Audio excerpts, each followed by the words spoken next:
Nagkaroon na po ng resulta ang bakbakan nila Levon Aronian at Fabiano Caruana na kung sino ang mananalo sa kanila, siya ang haharap kay Super Grandmaster Wesley So para sa Grand Finals ng American Cup 2026. Yan po ang ating pag-aaralan. One game lang sa men's division at sa women's division, one game lang din. Crucial na kapag nanalo si Carissa Yip, makakalaban naman po si Alice Lee na nag-aabang para sa Grand Finals Championship. Yan po ang ating pag-aaralan. Two crucial games. Pero bago yan mga kamatyas, sagutan muna natin yung puzzle na iniwan sa atin kahapon ng Internet Chess Club. Ito po yon. It's black to play. Congratulations po sa mga nakakita ng Queen Check. B1 check. Good move. Kakainin lang Check. yan. Tapos kakainin uli ang Bishop na yung Rook ay suportado ng Knight. Kung Knight naman ang kakapturin, hindi pwede. Kasi bitin yung Tory doon. One piece up po, maliwanag ang black dito. Congrats sa mga nakatamang sagot. Ayan, sa mga wala pa pong Internet Chess Club, mag-download lang po kayo sa Play Store at App Store. Type nyo lang ang Internet Chess Club, lalabas na po yan. Narito po ang logo. Ayan, nasa tabi po ng aking camera. Okay, at sa mga meron na po, tuloy-tuloy lang ang pag-analyze natin, pag-solve natin ng puzzle. Number one site po ang Internet Chess Club ngayon sa buong mundo pagdating po sa puzzle na usapan. Libre lang po ang account dito, matitrain ka pa, lalakas ka pa. Okay? Maraming salamat po mga kamatyas. At ngayon, simulan na kagad natin ang laban nila Fabiano Caruana, Levon Aronian. Tiebreaker blitz na po ito kasi yung dalawang long game nila nag 1-1 sila Parang kina Wesley So, no? Nag 1-1 sila pero this time pag nanalo si Fabi, makaka-rematch siya kay Wesley. Pero pag nanalo si Levon Aronian na first round pa lang, na-knockout siya ni Awander Liang Pero nagtuloy-tuloy naman, dumire-diretso naman sa ilalim at humantong na nga po sa loser's bracket finals. Okay, ang ginawa dito ni Fabi, nag D4. D5 naman si Levon. C4, E6, Queen's Gambit, Knight C3, Knight F6, kinapture po ang D5. Kung tawagin natin Queen's Gambit declined, exchange variation, kinain, at nagbi-bishop G5 talaga yan. Bago tumulak ng pawn to E3, walang natatakpang bishop, kaya nilalabas muna yan C6, natural po yan para isolid ang D5. At nag-E3, ayan, para ilalabas na rin ang bishop mamaya. Pero medyo may maagang pang-testing dito si Levon. Sinubukan niya yung bishop. Kakainin ba kagad yan? Dito po kasi ang natural na linya na palagi ang ginagawa, yung bishop E7. Pero kapag in H6, medyo ibang linya ito. Bishop F4, umiwas si Fabi. Ayan. Kasi po, dalawa lang ang alam kong tira dito Bishop H4, yan ang pinaka-common. Pangalawa, yung Bishop F4. Ano po pinagkaiba ng dalawa? Itong Bishop H4, syempre maintain the pin.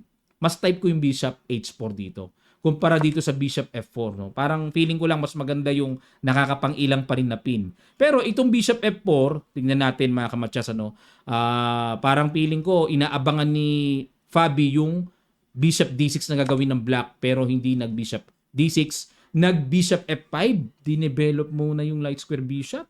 Parang hindi na ako gaano familiar dito F3, ay lalong hindi na ako familiar.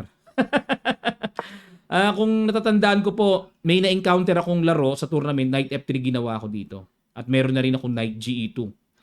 Yan. Pero itong F3, kakaiba talaga.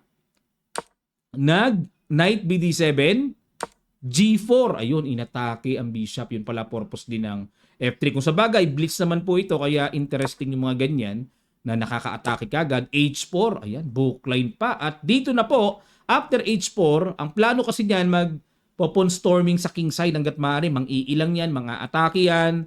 Tumira ng Knight B6 si Levon at dyan na po nagkahiwalay sa bookline at sa bagong tira. Bago ang Knight B6. Ang old line na tinira, nakaraang taon lang pala, Queen B6. Yan. Yan ang tinira nakaraang taon. 2025, tabla ang naging resulta. Pero Knight B6 naman dito si Levon. Tingnan natin ang pagkakaiba. At nag-Bishop D3. Tinapatan po ang Bishop. Knight C4. Kakaiba, Knight C4, may threat kagad sa pawn B2. Kinapture lang ang Knight. Takes. At nag-E4. Okay. Kaya kinapture pala yon, pinagpalit ang bishop sa knight. Kasi po ang bishop, mga kamatsas, hindi basta-basta pinagpapalit sa knight hanggat maaari. Pero kung may kapalit naman, gaya nito, okay sa akin to kasi ang ganda, naging buo ang sentro kahit na ginive up yung bishop pair ng puti. Ang lakas naman ng sentro, no? Nag B5. Ayan. Sinecure naman dito ni Levon na yung pawn C4 kasi usually po, yan talaga ang main target na babawiin. Kasi gambit talaga yung C4. Tendency, babawiin talaga. Hindi yung parang wala lang. Pero inagapan kagad ni Levon na okay, babawiin mo yan. Pero gusto mo nang pagtibayin ni Levon yung pundasyon ng C4 na hindi basta-basta mapabalik. Queen D2, angat lang. Okay, pagkaganyan po, may tendency magkakasling sa queen side.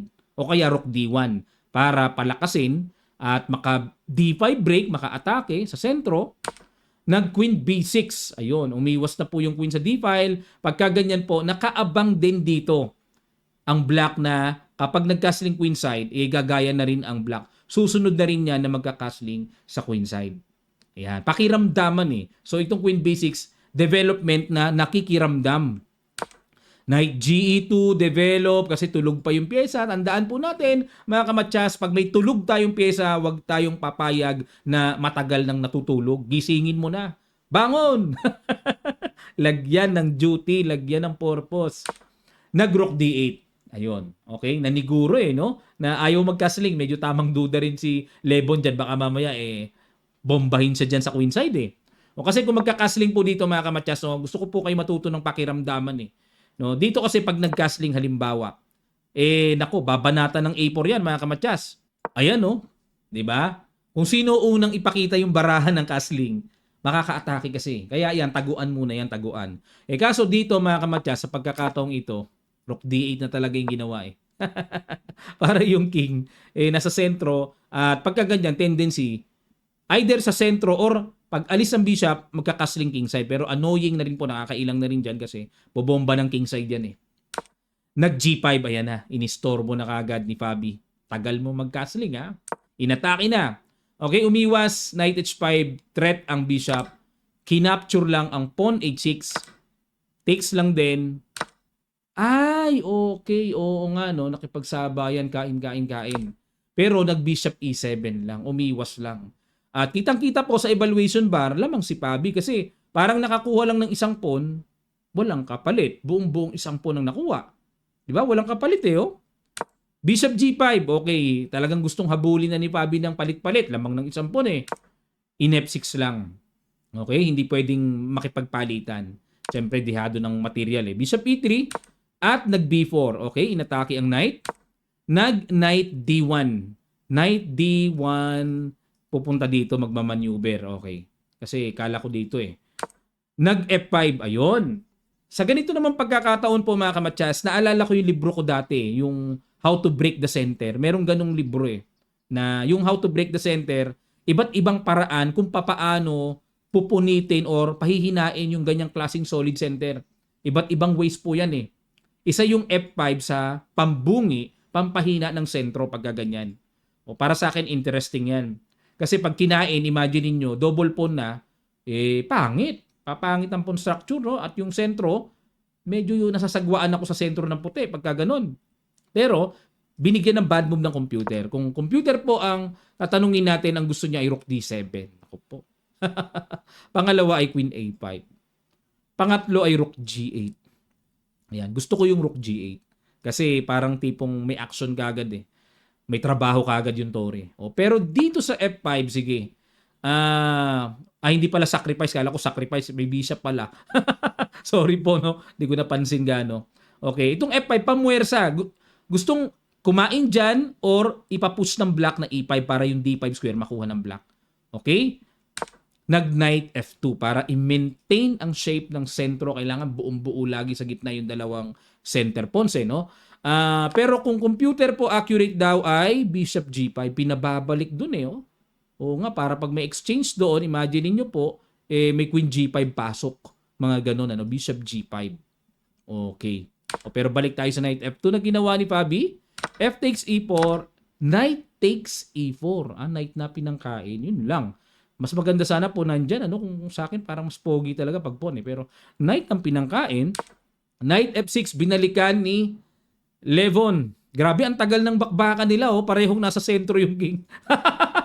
Parehong nasa sentro, no? At nag-knight to G3. Ayan. Okay. Bad move na naman ang ginawa ni Fabi. Mas maganda raw po ay kainin, tapos bishop G5. Doon pa rin sa ganong idea.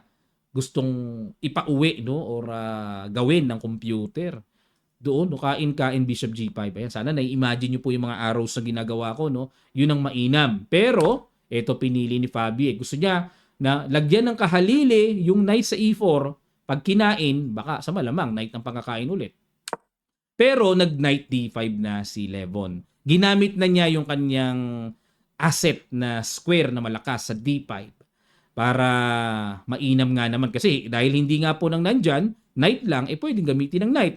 Pero hindi na naman po ganoong kasolid sa computer. Ang gusto ng computer dito na solid talaga ay C5. Grabe yung C5 na yun. Oo nga, no? C5, nakakailang kasi nakapin. C5 ang pambasag doon, mga kamatsas. Ano? Pero teka muna, silipin na rin natin. Pag nag-C5, what if makipagsabayan? Total, nakatreat din naman yung queen. Iiwas lang. Okay, tapos nakatreat pa yung queen dito. Kailangan munang aksyonan yan. At halimbawa, mag-queen E2, may knight takes E4. At halimbawa, mag-knight takes E4, dire-diretso, may bawi. May bawi. O yun ha, may bawi. Plus, tubong-tubo pa dito ang black. Kitang-kita sa evaluation bar. Okay po, so balik po tayo sa nangyari talaga. Ginawa ni Levon, knight D5, at nag-bishop G5. Ayun, yan talaga yung pinapatira pa. Kahapon pa, ika nga, ng computer, yung bishop G5 na yan para ma-exchange sa bishop. Kasi kapag ang bishop po nawala, bakit ba hinahabol ng computer yung ganyang idea? Pag nawala po kasi yung dark square bishop, mas lalong ma-expose ang kahinaan ng black king. Weak yan, nasa gitna eh. Ito tumatakip, kaya yan ang gustong tanggalin eh. Kung napansin nyo, hinahabol ng computer kanina pa, no? Sa analysis.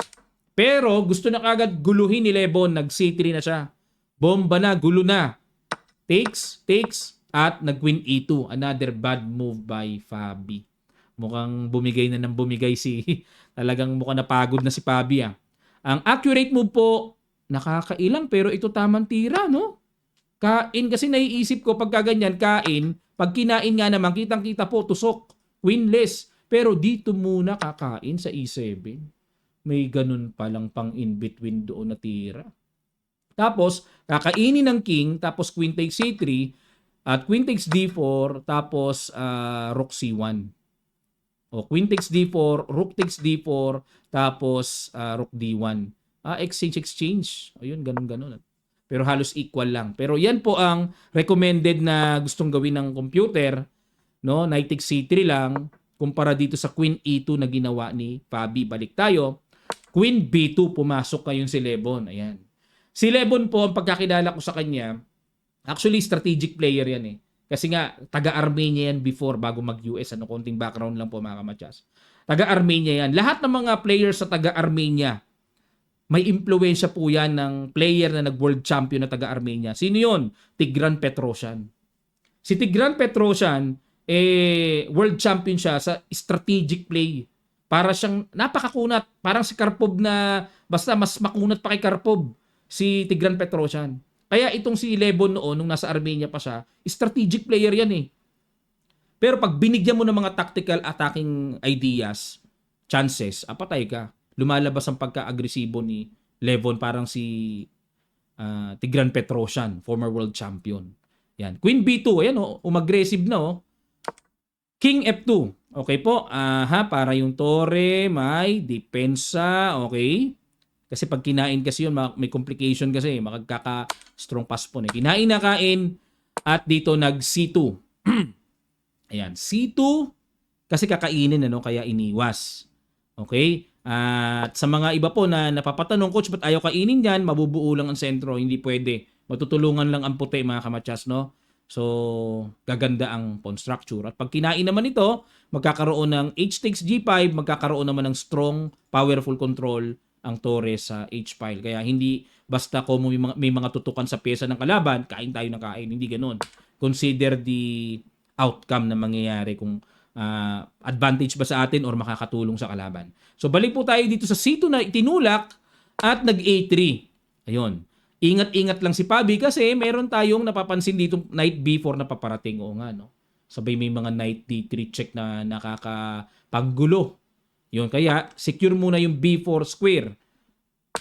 Nag-rook B8 na. Ayun. Pang-support naman ito, just in case atakihin ang pawn C2, may pangbaba na rook B2 para for the meantime ay madepensahan muna yung pawn C2. Kinain na yung bishop kain at nag-rook A2. Ayun mga kamatsas. Pag tira ng rook A2, kitang-kita po dalawang question mark. Blunderacious ang ibig sabihin niya. Napakasakit ng tira ni Fabi. Kung sa bagay, wala na. Dying seconds na lang pala eh. 8 seconds na lang eh. Rook A2. Ano kaya sa palagay nyo mga kamatsas? Ang napakagandang timpladong tinira dito ni Lebon. Nakita niya eh. 17 seconds pero nakita niya eh. Sige po, pakiguess nyo. Sa ilang sandali lang, tutuloy kagad natin. Start.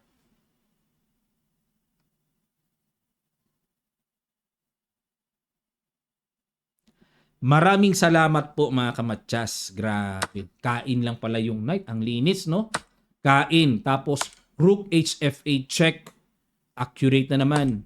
Nag-king to G3, rook B3 check. Meron na palang sunod-sunod na combo ng attacking ganun. Angat, king G4. Bakit? Kung dito bababa, silipin lang natin mga kamatsas, ano? Pag dyan bumaba, may knight E3 check. O di... Naku po. Tago natin dito. Hindi pwede. Pagka ganito, may check dito, may check sa F1. Dami. King H2 natin, may rook F2. Check, kuha yung knight. Tapos ang laban. Okay, tapos na laban pagka ganon. Balik tayo mga kamatsas dito sa angat.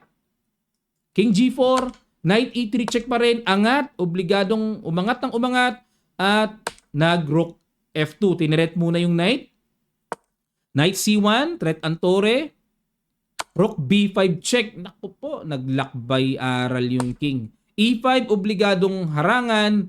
Nag-rook B8 si Levon. Ayun. Doon naman raratrati ng check hanggang sa mamatyas ang king ni Fabi. Nag-H5.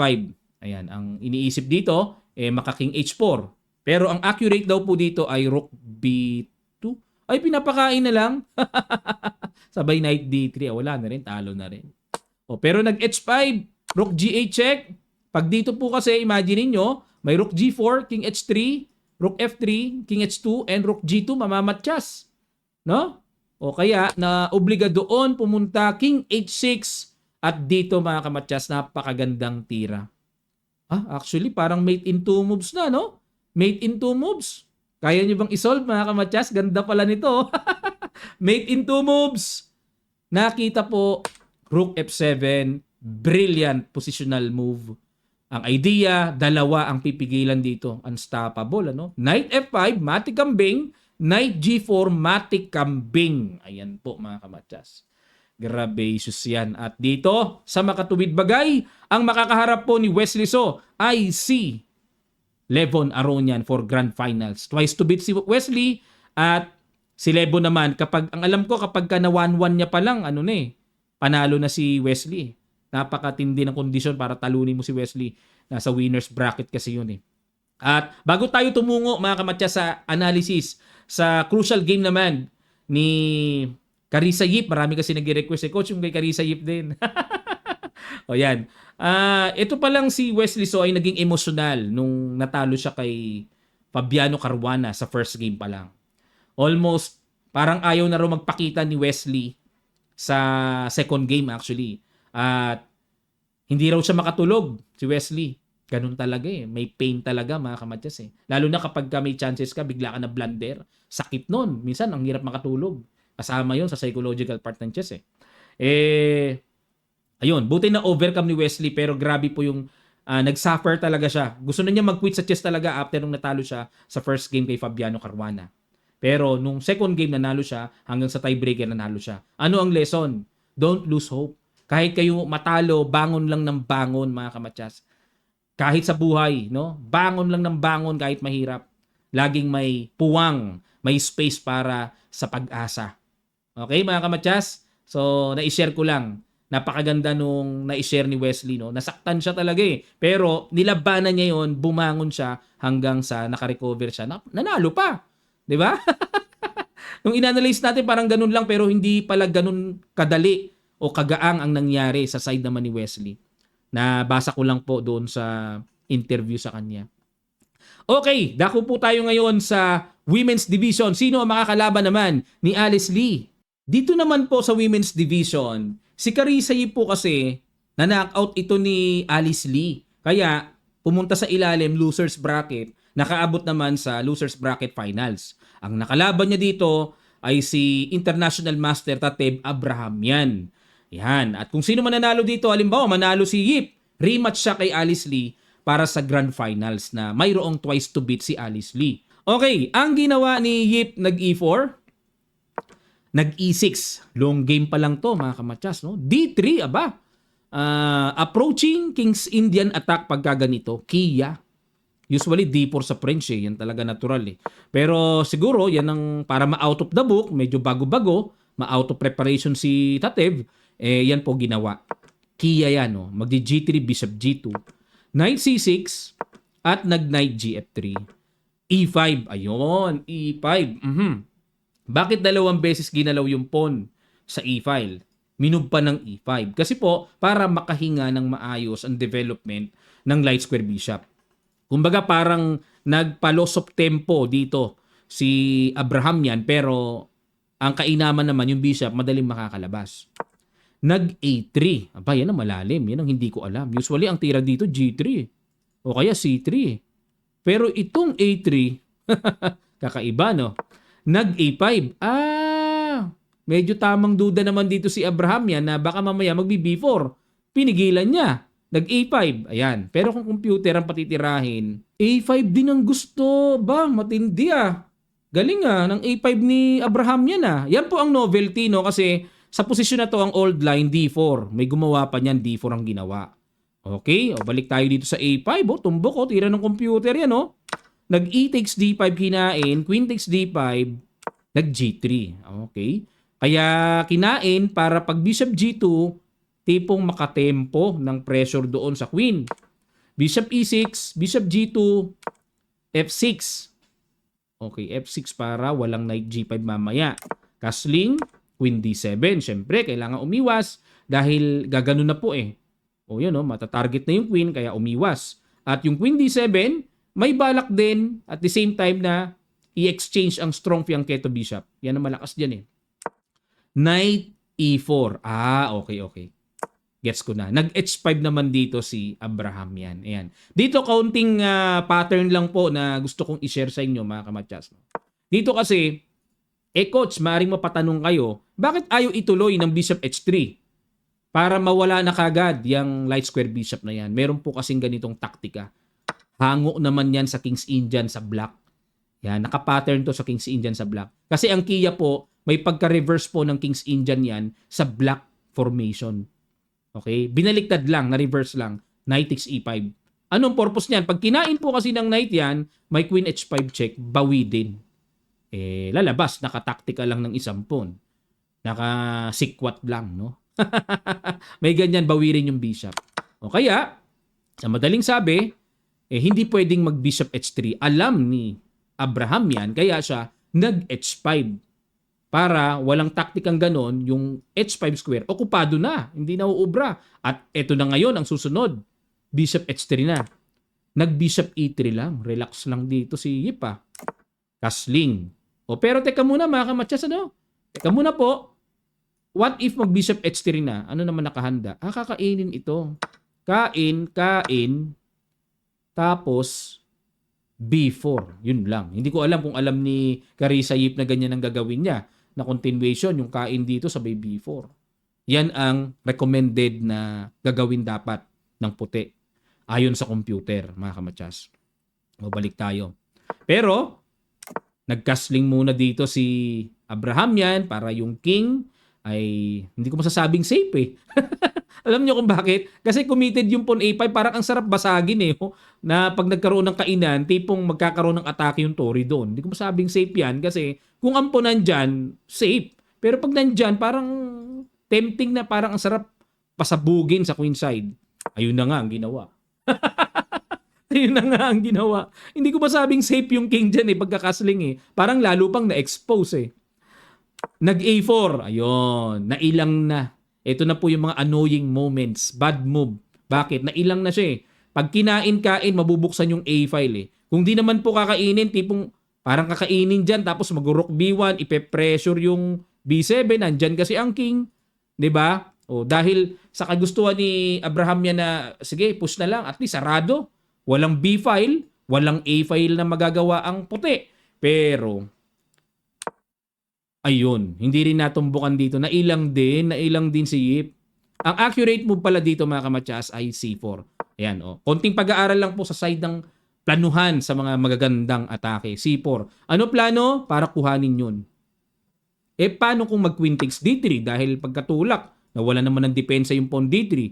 Doon kakain. No?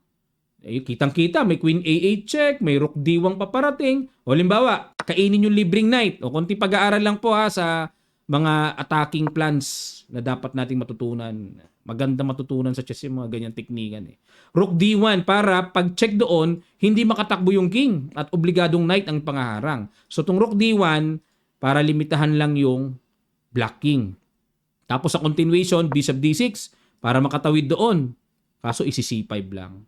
Ayun. At dito po, ang sinasuggest na lang dito ay pinapaking D7 na lang, pinapabawi na lang Tapos may knight G5. Sarap niyan pang mga ganyang Yan ang mga masasarap na atake. Tapos takbo natin doon. Halimbawa, kakain doon, kain dyan, tapos, ay grabe. May sacrifice na palang gano'n, Kain, Bishop C5. Ay, pag gano'n kasi mahihiwalay sa bishop, Balik uli natin doon, Rook D1 check naman. Takbo doon, at may kain doon. Naku po, bugbugatious ang mangyayari pala. Kain, tapos queen takes, Bishop D7, halos force lahat, boom! Force lahat. Dito, check.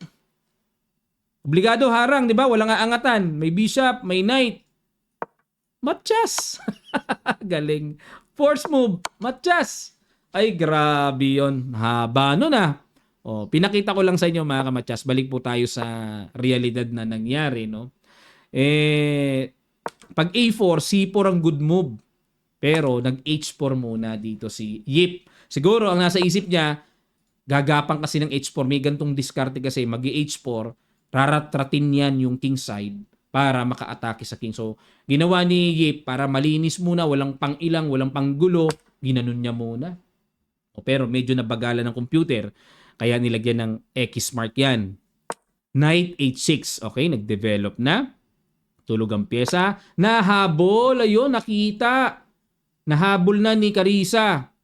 Knight F5. Ganun lang. Yun lang. Okay, tingnan nyo yung evaluation bar. Pinakain na ng buong buo yung pawn sa A4. Knight F5 sumabay, pero kung computer ang patitirahin, gusto po ng Knight B8. Bakit Knight B8? Para mabuksan yung diagonal, pang support. Wag munang basta-basta ibigay yung pawn sa A4. Kasi dito po, pag nawala yung A4, ay, nako po. Sasamain talaga yung kalagayan ng Black King dyan. Nag-Knight F5. Kinapture. Patay na. Ito na ngayon ang paparating na atake sa queen side. Knight X-A3. Queen A8 check muna. Yung pinapassive muna ni Yip yung knight para at least nakabalik, atrasado. At F takes E3, Queen takes D3, sumabay po dito. So bitin yung knight, may bitin sa E3, may bitin sa pawn C4. Dito po mga kamatsas, natumbukan ang malapasel na hataw mga kamatsas. Pakiguess nyo po, brilliant move ito, number 1 tira ng computer. Sa ilang sandali lang, tutuloy kaagad natin. Start.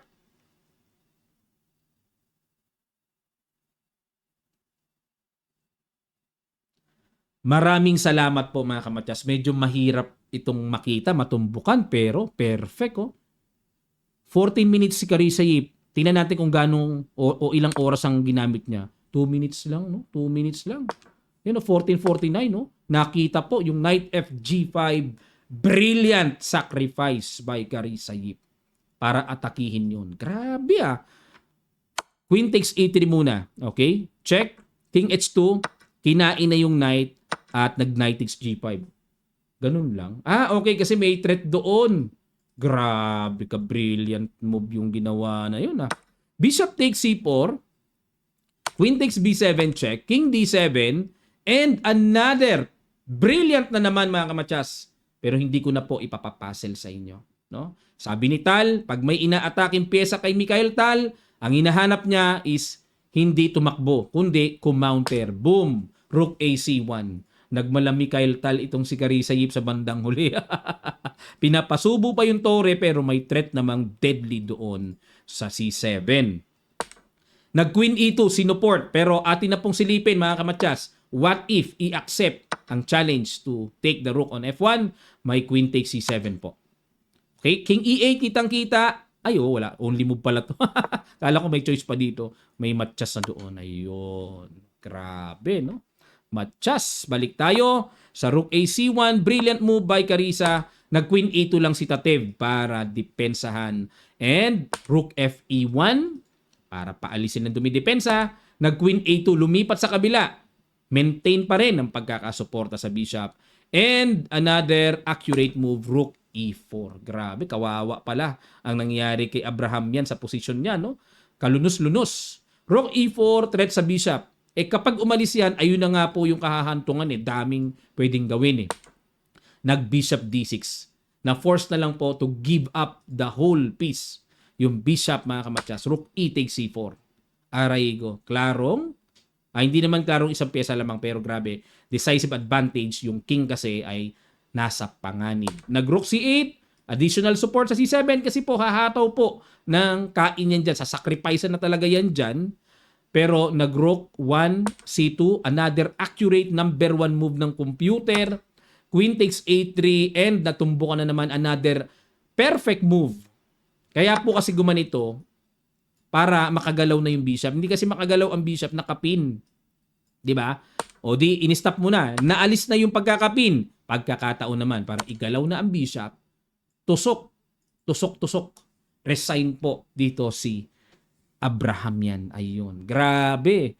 Ang percentage accuracy ay 92.6 by Carissa Yip. 75 naman kay Tatev Abraham yan. Ayan. Napakaganda nito kasi po, no? Si Wesley So, grand finalist, no? Grand Finals Championship sa men's division against Levon Aronian. Twice to beat. At ito namang si Carissa Yip, si Lee naman ang twice to beat. Pakita ko na sa inyo yung bracket dito mga kamatsas para klaro nating makita. Ayan, no? Grand final. Carissa Yip and Alice Lee. Maganda yan. Di ba? Yan. Sino kaya? Kanino kayo? Kay Yip o kay Alice Lee? Malupit din tong si Alice Lee hindi biro yan mga kamatsas. At sa Open Division naman, hindi ko na po alisin yung mga pictures hindi naman tinatamaan yung yung bracket na yan. Grand Final, Wesley So and Levon Aronian. Okay mga kamatsas? So abangan po natin ang kanilang Grand Finals. Mamaya yun no? Anong oras kaya? Madaling araw? Yan, abangan nyo mga kamatsas, baka sarap i-live ito i-live kaya natin. No? Abangan nyo kung ila-live natin mga kamatsas, Grand Finals na to sasamahan nyo kaya ako, gigising kaya kayo, babangon kaya kayo. Yan lapag nyo lang po sa comment section below at sa mga nakaabot po hanggang sa mga oras na ito, type nyo lang po dulo at gusto namin ng live. Ayun. O kaya dulo pero hanggang review na lang kami ng analysis, hindi kaya magpuyat. Ayan, comment na lang po kayo mga kamatsas. Maraming salamat po sa mga hanggang sa ngayon nanonood nasa dulong part maraming salamat po. Don't forget to subscribe mga kamatsas sa channel natin sa mga di pa nakakapag-subscribe and share nyo po ang videos na to. Maraming salamat po. Kita-kits po tayo sa updates na mangyayaring kaganapan sa Grand Finals ng American Cup 2026. God willing po, maraming salamat.